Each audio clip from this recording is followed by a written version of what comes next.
define the off-ramps that make sense. See if they'll show the whole Senate. Additionally, the amendment adopted yesterday, unfortunately, goes beyond addressing the current health situation and restricts school boards from making decisions based on any emergency in the future.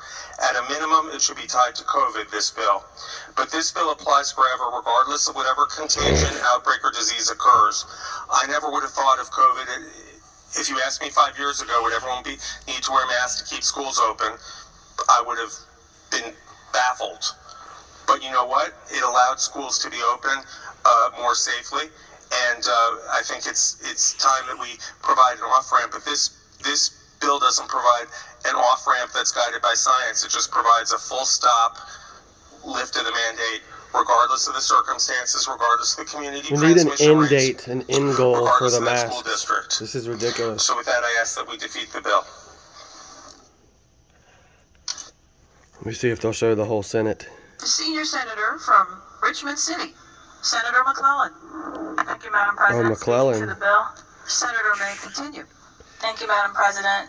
I'm not speaking right now as a senator. Figured she was a Dem. I'm speaking as a parent. I'm speaking as a parent who is tired of COVID. We all are. I'm speaking as a parent who's tired of masks.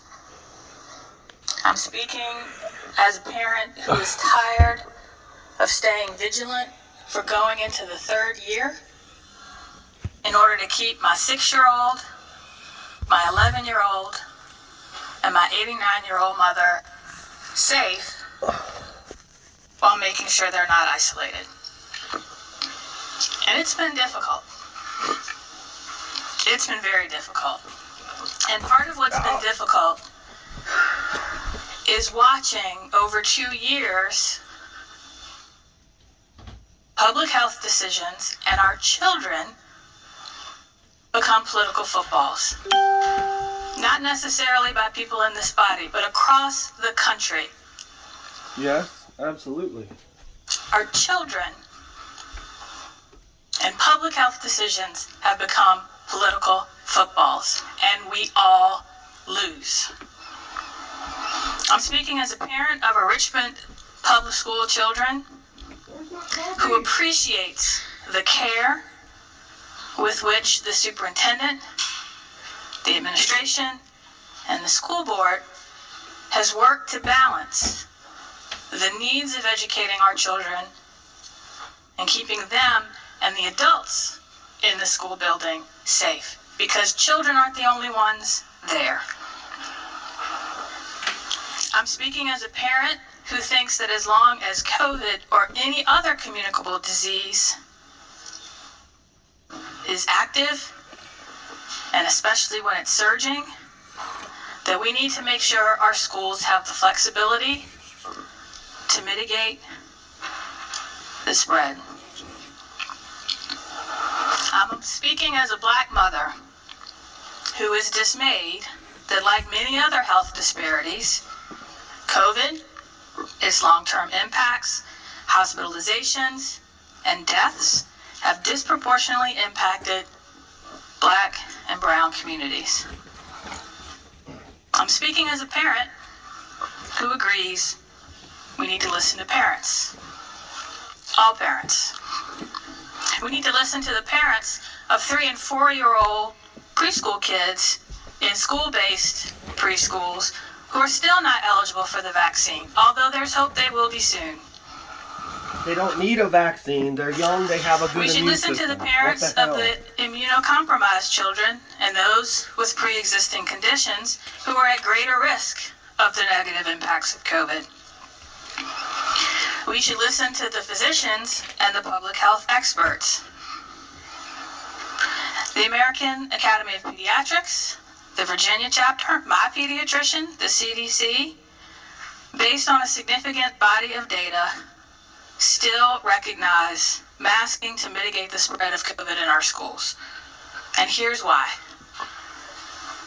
Because compared with adults, children and adolescents who are infected with COVID are more commonly asymptomatic, and they have mild or non-specific symptoms, but they can still spread it to others, even if they don't know they're infected. While children are less likely to develop severe illness or die from COVID, deaths among children 0 to 17 have occurred from COVID, including here in Virginia. The extent to which children suffer long-term consequences of COVID are still unknown.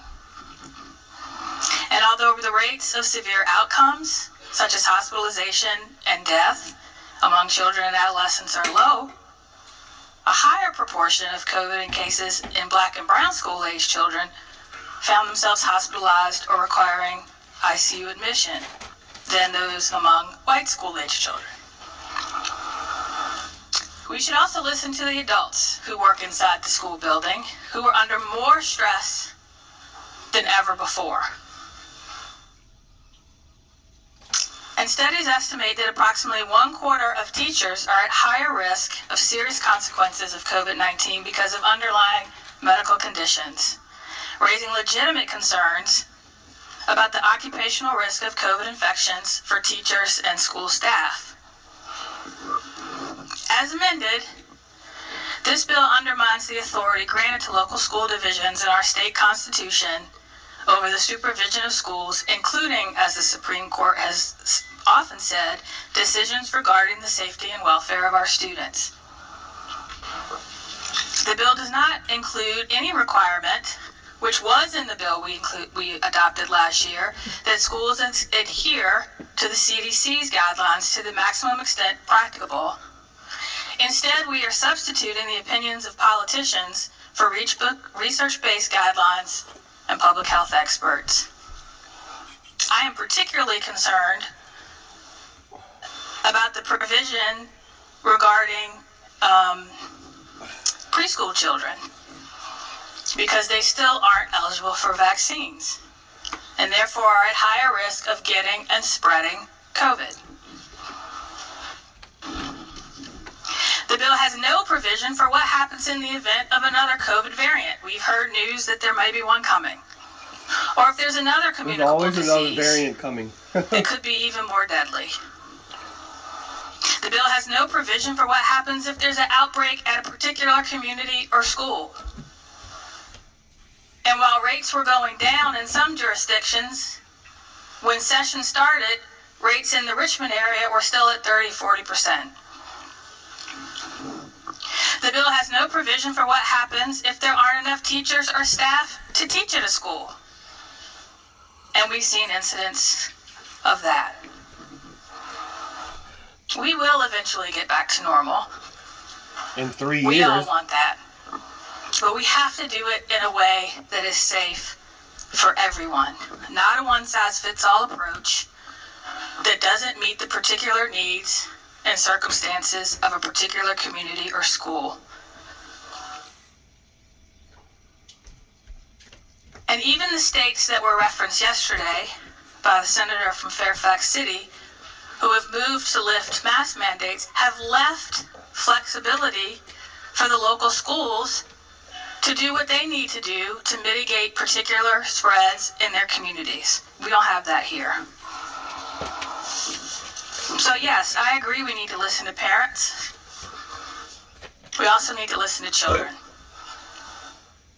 And I will tell you, by politicizing COVID mitigation, our kids are watching. And we have made an already stressful situation for them even more stressful. As they deal with the uncertainty and the disruption to their lives. My daughter was in preschool on a Friday when she went home from the only school she had ever known, where she had been since she was 3 months old, where it was for the first time in her conscious life, when I was able to send her to summer camp, I had to drop her off somewhere with people she didn't know in a building I could go into to keep her safe. That's Do you think insane. I wanted to do that? Can't even go into the freaking building. Do you think it's easy for me to now answer her questions? But she asked me last night in tears, why can't I be virtual like I was last year when I'm home with you and I don't have to worry? Well, the same time managing a son who was desperate to be in school last year, but is also worried about what happens if he gets sick and then he can't go visit his 89-year-old grandmother who misses her family? I'm ready for this to be over. But I want to make sure we continue to navigate this or any other disease in a way that helps bring parents and communities together Dang, to she keep spoke them safe and stop 10 minutes. using political points to tear communities apart. And that's why I can't support this Definitely, bill. it should not be political at all. 100%. The chair recognizes the senator from Western Fairfax County. Show the Senator whole Senate. Marsden. Thank you, Madam President. Speak to the bill. The senator may continue. Identify.